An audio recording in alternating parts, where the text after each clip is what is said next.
Доброго дня, шановне панство! Сьогодні у нас надзвичайно цікава кампанія за лицарів Ордену Госпітальєрів.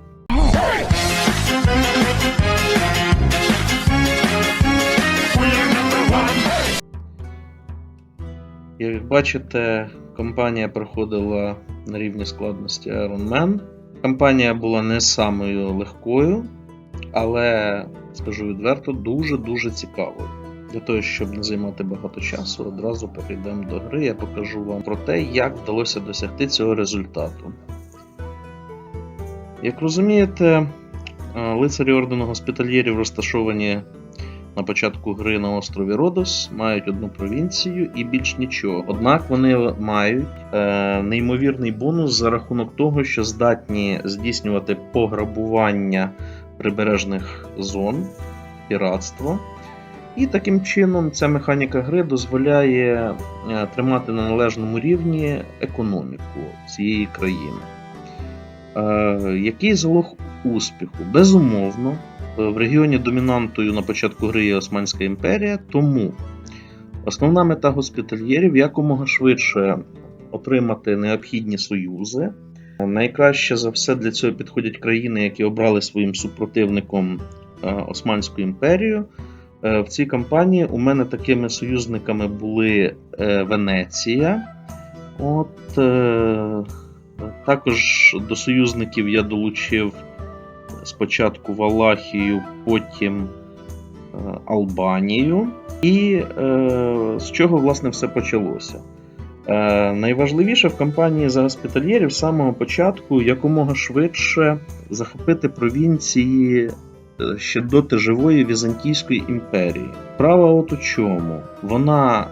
Візантія має місто Константинополь, 3 провінції в Греції, а також васала у вигляді Афінської держави.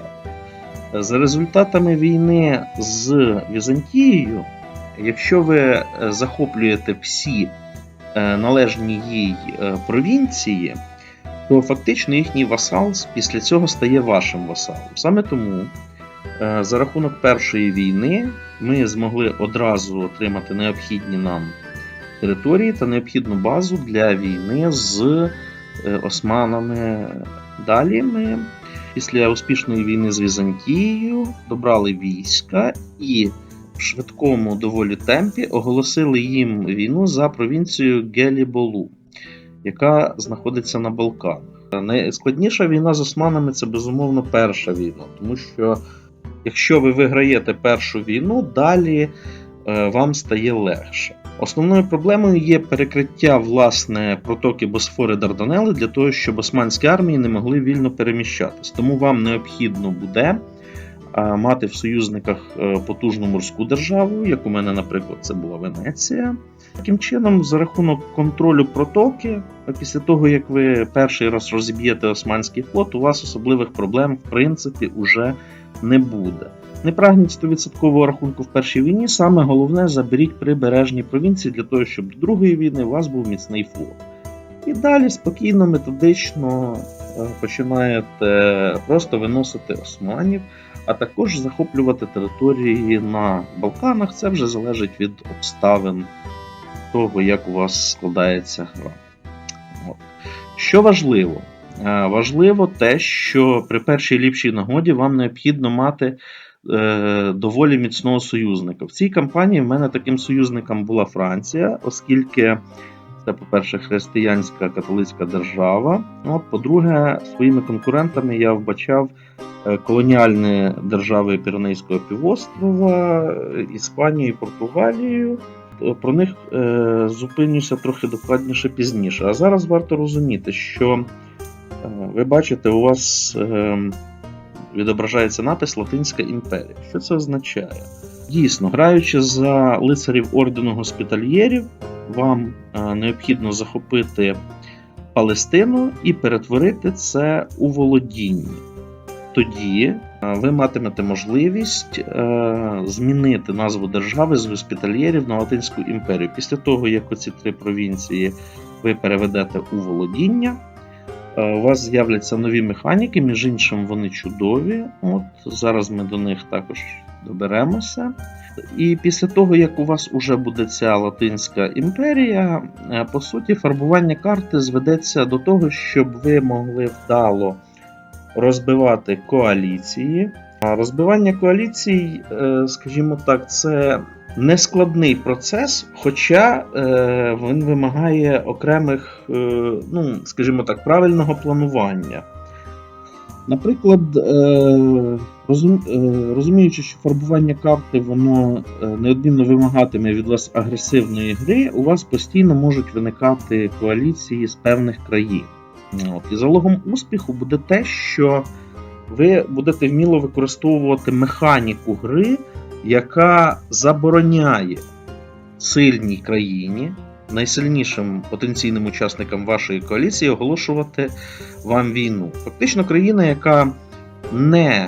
яка перебуває у вас або у стані війни, або у стані перемир'я, не може входити в коаліцію. Такими країнами в мене були Іспанія свого часу, Австрія, Польща, згодом найогидніша і наймерзенніша країна в цілому світі – це, безумовно, Росія.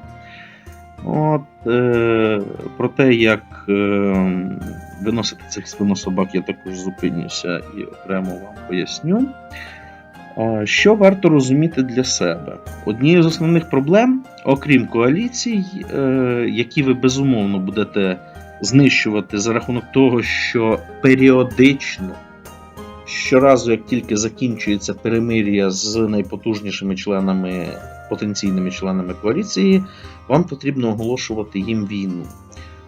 Ви для себе маєте самі ці країни обрати. Це 3-4 країни, з якими ви регулярно будете вести війну. До тих пір, допоки їх не знищите. Або до тих пір, поки вони не ослабнуть і не зможуть завдавати вам певних незручностей. Таким чином, якщо ви вдало сплануєте графік, у вас буде можливість там, скажімо так, мати десь передишку в 1 рік, з тих пір, як ви підпишете мир з вашим потенційним коаліційним сильним суперником. Тепер хотів би перейти до огляду, того, що в нас тут вийшло. Як бачите, в грі є ліміт на казну. Так. Більше цієї цифри, на жаль, золота в грі мати не можна.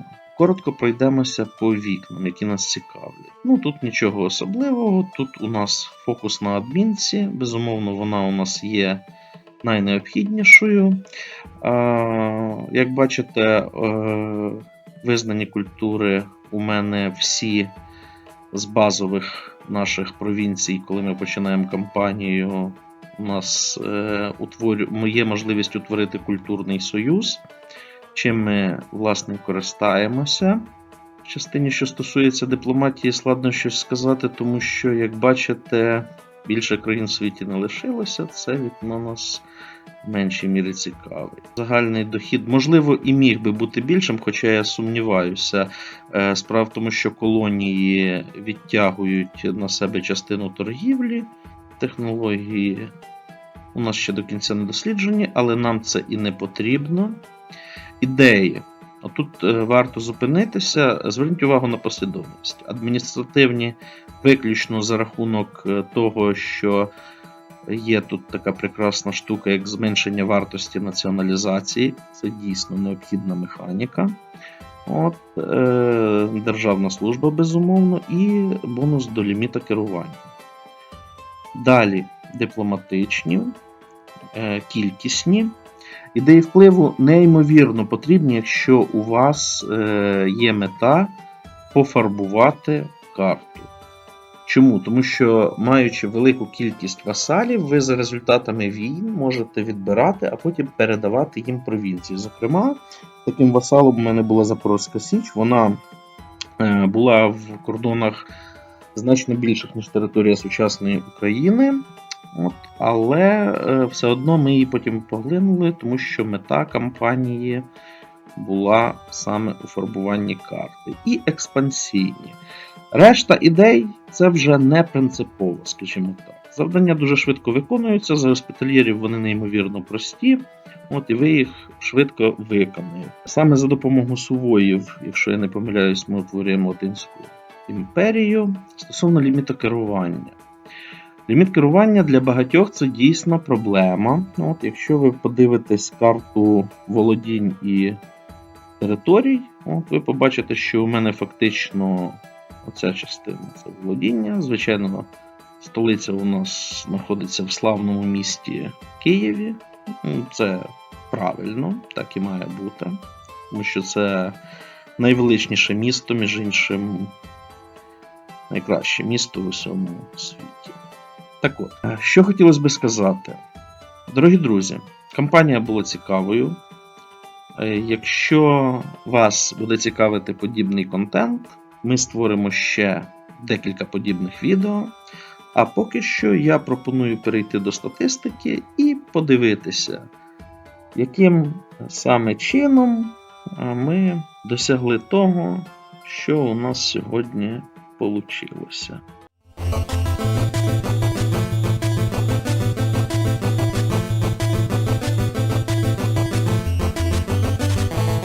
Ось, як бачите, ми захопили спочатку це, далі прибережні території.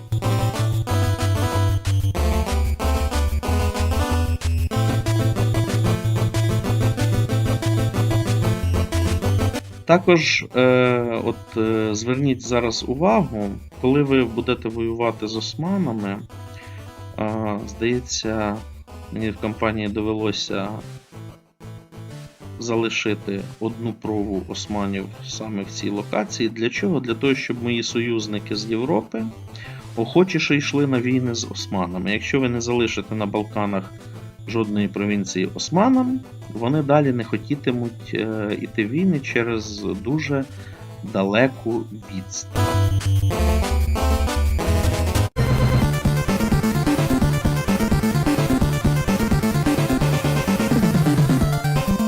І от ми взяли цю прову, і у нас вийшла Латинська імперія.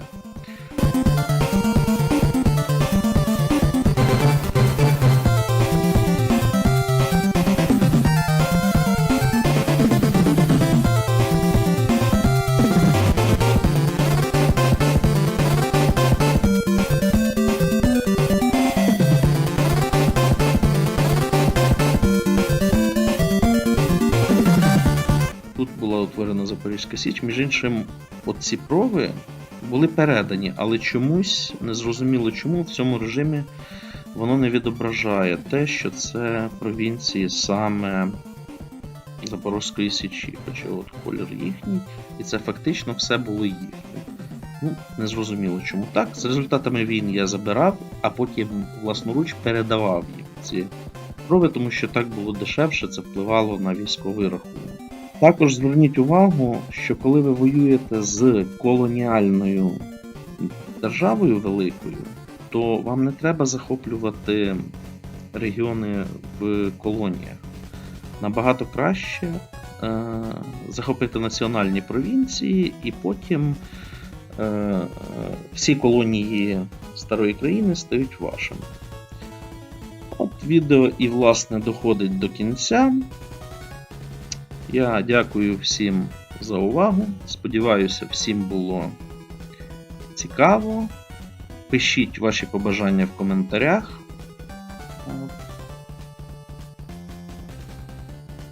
Буду радий лайкам. Якщо вам сподобалось відео, будь ласка, ставте лайки, пишіть коментарі. А ми з вами іще побачимось. Усього найкращого, друзі. Бувайте!